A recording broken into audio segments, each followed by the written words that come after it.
Halo Bapak Ibu guru hebat di mana saja berada. Salam dan bahagia. Jumpa lagi bersama kami, calon guru penggerak angkatan 8 dari Kota Tua. Pada video kali ini, kelompok kami akan menyajikan hasil karya kolaboratif yang telah kami kerjakan dalam ruang kolaborasi pada modul 1.4 tentang budaya positif. Kelompok 2 terdiri dari 1. Elvis Fernando Tarantein, 2. Hendrika Yamlean, 3. Sadam Rado, 4. Agustina Parante, dan yang kelima Yuliana Rupiasa.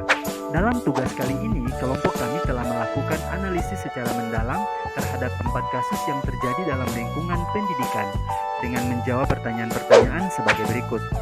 Kasus pertama, guru matematika dan wali kelas 8 Ibu Santi sakit sehingga tidak dapat masuk dan mengajar. Akhirnya dicarikan guru pengganti Ibu Eni. Ibu Eni baru 2 tahun menjadi guru SMP.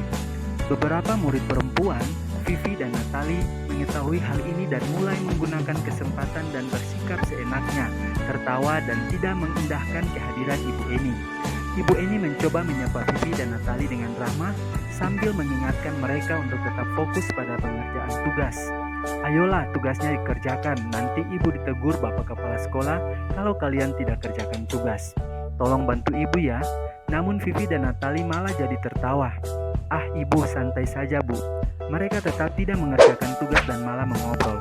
Keesokan harinya, Ibu Santi memanggil Vivi dan Natali serta menanyakan tentang laporan Ibu Eni. Ibu Santi menanyakan apakah mereka bersedia melakukan memperbaiki permasalahan yang ada. Vivi dan Natali sempat ragu-ragu dan membela diri, namun pada akhirnya mengatakan akan meminta maaf. Ibu Santi menanggapi bahwa tindakan itu boleh saja dilakukan bila mereka sungguh-sungguh ingin meminta maaf.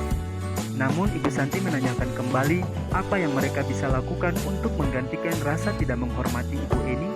Baik Vivi maupun Natali mengakui bahwa perilaku mereka tidak sesuai dengan keyakinan kelas. Ibu Santi melanjutkan kembali apa yang akan mereka lakukan untuk memperbaiki masalah. Apakah ada gagasan? Setelah berpikir sejenak, Natali dan Vivi mengusulkan bagaimana kalau mereka mengadakan sebuah diskusi kelompok dengan teman-teman sekelasnya. Tema yang mereka pilih adalah penerapan keyakinan kelas, terutama tentang sikap saling menghormati dan bagaimana penerapannya di kehidupan sehari-hari di sekolah. Usulan kedua adalah mengirim email kepada Ibu Eni tentang gagasan mereka tersebut. Mereka pun memberitahu Ibu Eni bahwa mereka telah memberitahu kepala sekolah, Pak Hasan, bila lain waktu ada ketiadaan guru, maka mereka akan mengusulkan Ibu Eni sebagai guru pengganti. Berdasarkan kasus tersebut, terdapat beberapa pertanyaan sebagai berikut. Yang pertama, dalam kasus di atas, langkah-langkah restitusi apa saja yang sudah dijalankan oleh Ibu Santi? Langkah yang pertama adalah validasi tindakan yang salah. Hal ini dilakukan Ibu Santi dengan berkata, apakah kalian bersedia memperbaiki kesalahan yang ada? Kalian boleh memperbaiki kesalahan kalian bila kalian sungguh-sungguh ingin meminta maaf. Vivi dan Natali menjawab, ya bu, kami akan meminta maaf kepada Ibu Eni. Selanjutnya, langkah yang berikut adalah menanyakan keyakinan kelas. Hal ini dilakukan Ibu Santi dengan berkata, apa yang kalian bisa lakukan untuk menggantikan rasa tidak menghormati Ibu Eni? Vivi dan Natali menjawab, kami mengakui perilaku kami tidak sesuai dengan keyakinan kelas bu. Selanjutnya, apa yang akan kalian lakukan untuk memperbaiki masalah? Apakah ada gagasan? Vivi dan Natali menjawab, bagaimana kalau kami mengadakan sebuah diskusi kelompok dengan teman-teman sekelas? Nanti tema yang kami pilih adalah penerapan keyakinan kelas, terutama tentang sikap saling menghormati dan bagaimana penerapannya dalam kehidupan sehari-hari di sekolah. Mengirimi email kepada Ibu Eni tentang diskusi kelompok. Kami juga akan memberitahu Ibu Eni bahwa kami telah memberitahu kepala sekolah Pak Hasan bila lain waktu ada ketiadaan guru, maka kami akan mengusulkan Ibu Eni sebagai guru pengganti.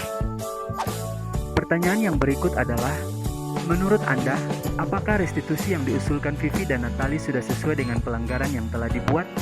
Apakah langkah-langkah restitusi yang telah diusulkan mereka? Restitusi yang telah dilakukan oleh Vivi dan Natali belum sepenuhnya sesuai. Mereka seharusnya terlebih dahulu meminta maaf secara langsung kepada Ibu Eni. Langkah-langkah restitusi yang diusulkan mereka adalah mengadakan diskusi kelompok dengan teman-teman sekelas dengan tema penerapan keyakinan kelas, mengirim email kepada Ibu Eni tentang gagasan mereka, dan memberitahu kepala sekolah Pak Hasan bila lain waktu ada ketiadaan guru, maka mereka akan mengusulkan Ibu Eni sebagai guru pengganti. Pertanyaan yang berikut, dalam kasus tersebut, posisi apakah yang telah diambil oleh Ibu Eni dalam menangani Vivi dan Natali? Jelaskan jawaban Anda. Posisi yang telah diambil oleh Ibu Eni dalam menangani Vivi dan Natali adalah yang pertama, posisi pembuat rasa bersalah. Dengan berkata, ayolah tugasnya dikerjakan, nanti ibu ditegur Bapak Kepala Sekolah kalau kalian tidak kerjakan tugas. Posisi yang kedua adalah posisi teman, dengan berkata, tolong bantu ibu ya. Pertanyaan terakhir, jika Anda adalah Pak Hasan, bagaimana Anda menyikapi langkah yang ditempuh Ibu Santi? Jika kami adalah Pak Hasan, sikap kami adalah mengapresiasi langkah yang ditempuh Ibu Santi karena telah melakukan langkah sesuai segitiga restitusi, yaitu validasi tindakan yang salah dan menanyakan keyakinan kelas. Namun, ada satu langkah yang belum dilakukan oleh Ibu Santi, yaitu Ibu Santi belum melakukan langkah menstabilitas identitas. Kasus kedua, Sabrina hari itu bangun terlambat dan terburu-buru sampai di sekolah. Dia pun akhirnya sampai di gerbang sekolah, tapi baru menyadari kalau dia tidak menggunakan sepatu hitam, seperti tertera di peraturan sekolah. Di depan pintu kelas, Bapak Lukman memperhatikan sepatu Sabrina yang berwarna coklat. Sabrina berusaha menjelaskan bahwa dia terburu-buru dan salah mengenakan sepatu. Pak Lukman menanyakan Sabrina, apa peraturan sekolah tentang seragam warna sepatu? Sabrina menjawab sudah mengetahui sepatu harus berwarna hitam, namun terburu-buru dan salah mengenakan sepatu. Selain tidak mungkin kembali pulang karena rumahnya jauh sekali. Pak Lukman tetap bersikeras pada peraturan yang berlaku dengan mengatakan, ya sudah, kamu sudah melanggar peraturan sekolah, kamu salah. Sudah terlambat, salah pula warna sepatunya. Segera buka sepatumu kalau tidak bisa mengenakan warna sepatu sesuai peraturan sekolah. Sabrina meminta maaf dan memohon kembali kepada Pak Lukman agar tetap dapat mengenakan sepatunya dan berjanji tidak akan mengulangi kesalahannya. Namun Pak Lukman tidak mau tahu. Tidak, kamu telah melanggar peraturan sekolah. Kalau kamu tidak sanggup ambil sepatu di rumah atau diantarkan sepatu ke sekolah, ya sudah, kamu tidak bersepatu saja seharian di sekolah. Sekarang copot sepatumu dan silakan belajar tanpa sepatu seharian. Sabrina pun dengan berat hati mencopot sepatunya dan memberikannya kepada Pak Lukman. Seharian dia tidak berani berkeliling sekolah karena malu dan lebih banyak berdiam diri di kelas tanpa alas sepatu. Berdasarkan kasus tersebut, terdapat beberapa pertanyaan, yaitu yang pertama, dalam kasus di atas, sikap posisi apakah yang diambil oleh Bapak Lukman? Jelaskan apa indikatornya. Ada dua posisi yang diambil oleh Bapak Lukman, yaitu yang pertama, posisi pemantau. Hal ini terlihat dari pertanyaan yang diajukan oleh Pak Lukman, yaitu apa peraturan sekolah tentang seragam warna sepatu? Sabrina menjawab, maaf Pak, saya terburu-buru dan salah mengenakan sepatu. Indikator yang menunjukkan posisi Pak Lukman sebagai pemantau adalah mengandalkan data sebagai bukti kesalahan, nada suara datar, bahasa tubuh yang formal. Posisi yang kedua adalah posisi penghukum. Hal ini terlihat dari pernyataan Pak Lukman, yaitu, ya sudah, kamu sudah melanggar peraturan sekolah. Kamu salah, sudah terlambat, salah pula warna sepatunya. Segera buka sepatumu kalau tidak bisa mengenakan warna sepatu sesuai peraturan. Dari pernyataan ini, dapat dikenali indikator sebagai berikut, yaitu Pak Lukman menggunakan hukuman verbal. Pak Lukman menggunakan nada suara tinggi dan menghardik. Pertanyaan yang berikut, bila Bapak Lukman mengambil posisi seorang manajer, apa yang akan dikatakannya? Pertanyaan-pertanyaan seperti apakah yang akan diajukan ke Sabrina? Jelaskan. Langkah pertama, Pak Lukman dapat menstabilkan identitas dengan bertanya, Sabrina, kamu tahu tidak kalau kamu melanggar peraturan sekolah? Berbuat salah itu tidak apa-apa Sabrina, tapi jangan sampai mengulang kesalahan yang sama ya. Langkah yang kedua, validasi tindakan yang salah. Pak Lukman bisa bertanya, Sabrina, sepertinya kamu buru-buru sehingga menggunakan sepatu yang salah ya? Apa penyebabnya sehingga kamu bisa terlambat Sabrina? Langkah yang terakhir yaitu menanyakan keyakinan. Pak Lukman dapat bertanya, Sabrina, apa kamu ingat salah satu peraturan sekolah yang kamu langgar? Apakah kamu bersedia untuk tidak melanggar peraturan sekolah lagi? Apa yang dapat kamu lakukan agar tidak terlambat lagi? Pertanyaan selanjutnya, kira-kira bila Anda adalah kepala sekolah di sekolah tersebut, nilai kebajikan apa yang ingin dituju oleh peraturan harus berwarna hitam? Nilai-nilai kebajikan yang ingin dituju oleh peraturan harus berwarna hitam yaitu yang pertama, disiplin. Disiplin berarti mematuhi peraturan sekolah atau keyakinan kelas. Nilai kebajikan yang kedua adalah tanggung jawab. Tanggung jawab berarti memenuhi perintah yang diwajibkan untuk peserta didik. Yang ketiga, bersahaja. Bersahaja berarti tidak menonjolkan sesuatu yang belum tentu dimiliki oleh orang lain. Dan yang terakhir, keteraturan. Keteraturan berarti terikat oleh aturan. Pertanyaan yang terakhir, kira-kira bila Anda adalah kepala sekolah di sekolah tersebut, bagaimana Anda menyikapi langkah yang diambil Pak Lukman mengenai kasus tersebut? Sebagai kepala sekolah, langkah yang perlu diambil adalah mencari tahu informasi terkait permasalahan yang terjadi, baik dari Pak Lukman maupun Sabrina. Bertindak sebagai manajer untuk memberikan bimbingan dengan metode restitusi bagi Sabrina dan mengingatkan Pak Lukman untuk melakukan pendekatan persuasi dalam menyelesaikan masalah.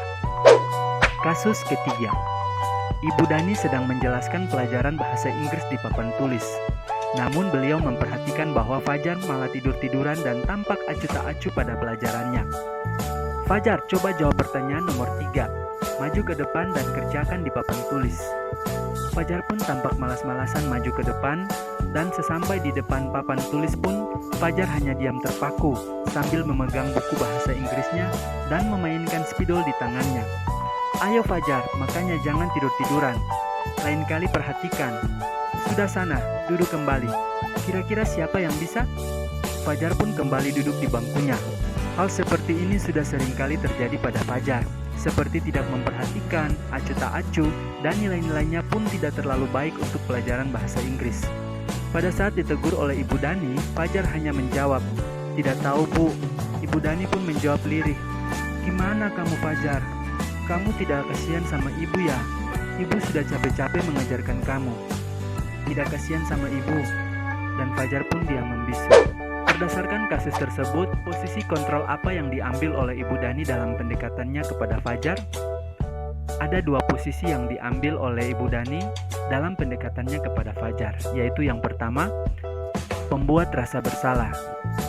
Posisi ini dapat terlihat dari perkataan Ibu Dani, "Fajar, coba jawab pertanyaan nomor 3, maju ke depan dan kerjakan di papan tulis." "Ayo Fajar, makanya jangan tidur-tiduran, lain kali perhatikan. Sudah sana, duduk kembali. Kira-kira siapa yang bisa?" Selain itu, posisi yang diambil oleh Ibu Dani adalah posisi teman. Dengan berkata, "Gimana kamu Fajar? Kamu tidak kasihan sama ibu ya? Ibu sudah capek-capek mengajarkan kamu. Tidak kasihan sama ibu." Pertanyaan yang berikut, membaca sikap Fajar, kira-kira kebutuhan apa yang diperlukan oleh Fajar? Kebutuhan yang diperlukan oleh Fajar adalah kasih sayang dan rasa diterima, yaitu kebutuhan untuk diterima. Bila mana Ibu Dani mengambil posisi pemantau, apa yang akan dilakukan atau dikatakan olehnya? Pertanyaan-pertanyaan seperti apa yang akan diajukan? Jelaskan. Ibu Dani mengambil posisi pemantau dengan berkata, "Fajar, apakah kamu sudah mengerti konsekuensi yang harus dilakukan bila tidak memperhatikan pembelajaran? Fajar, apakah kamu tahu peraturan di kelas?" Pertanyaan selanjutnya, apabila Anda adalah kepala sekolah di sekolah Fajar dan mengetahui hal ini, bagaimana tindak lanjut Anda? Hal yang kami lakukan adalah melakukan pendekatan persuasif dengan memanggil Fajar dan Ibu Dani dalam waktu yang berbeda untuk mencari informasi mengenai permasalahan yang ada. Setelah itu, bertindak sebagai manajer untuk membimbing dan mencari solusi dengan menggunakan metode restitusi. Kasus keempat, Anto dan Dino sedang bermain bersama di lapangan basket dan tiba-tiba terlibat dalam sebuah pertengkaran adu mulut. Dino pun menjadi emosi dan mengadakan kontak fisik, menarik kemeja Anto dengan kasar sampai 3 kancingnya terlepas. Pada saat itu guru piket langsung melerai mereka dan membawa mereka ke ruang kepala sekolah. Ibu Suti sebagai kepala sekolah berupaya menenangkan keduanya, terutama Dino. "Dino, sepertinya kamu saat ini sedang marah sekali ya?" Mendengar itu, Dino pun mengalir bercerita tentang kekesalan hatinya. Ibu Suti pun melanjutkan bahwa membuat kesalahan adalah hal yang manusiawi dan bahwa mempertahankan diri adalah hal yang penting. Namun meminta Dino memikirkan cara lain yang mungkin lebih efektif karena saat ini Dino berada di ruang kepala sekolah. Ibu Suti melanjutkan bertanya tentang keyakinan sekolah yang disepakati, serta apakah Dino bersedia memperbaiki kesalahan yang telah dilakukan terhadap Anto. Dino pun akhirnya perlahan mengangguk. Kemudian Ibu Suti balik bertanya kepada Anto, hal apa yang bisa dilakukan Dino untuk memperbaiki masalah? Anto menjawab, saya perlu kancing saya diperbaiki, Bu. Ibu saya akan sangat marah kalau melihat kancing baju saya sampai copot 3 kancing begini. Ibu Suti pun kembali bertanya ke Dino, apakah yang akan dia lakukan untuk menggantikan 3 kancing Anto yang terlepas? Akhirnya Dino mengangguk tanda menyetujui, dan sepanjang siang itu Dino belajar menjahit dan memperbaiki kemeja Anto. Terakhir kali terlihat kedua anak laki-laki tersebut, Dino dan Anto pada jam pulang sekolah. Mereka sudah bercengkrama dan bersenda gurau kembali. Berdasarkan kasus tersebut, posisi kontrol apa yang telah dipraktikkan oleh kepala sekolah Ibu Suti? Hal-hal apa saja yang dilakukannya sehingga Anda berkesimpulan demikian? Posisi kontrol yang telah dipraktikkan oleh kepala sekolah Ibu Suti adalah posisi manajer. Hal ini karena Ibu Suti menggunakan langkah-langkah restitusi dalam menyelesaikan masalah Dino dan Anto. Pertanyaan yang berikut, dalam kasus tersebut bagaimana Dino dikuatkan? Bagaimana Anto dikuatkan oleh Ibu Suti?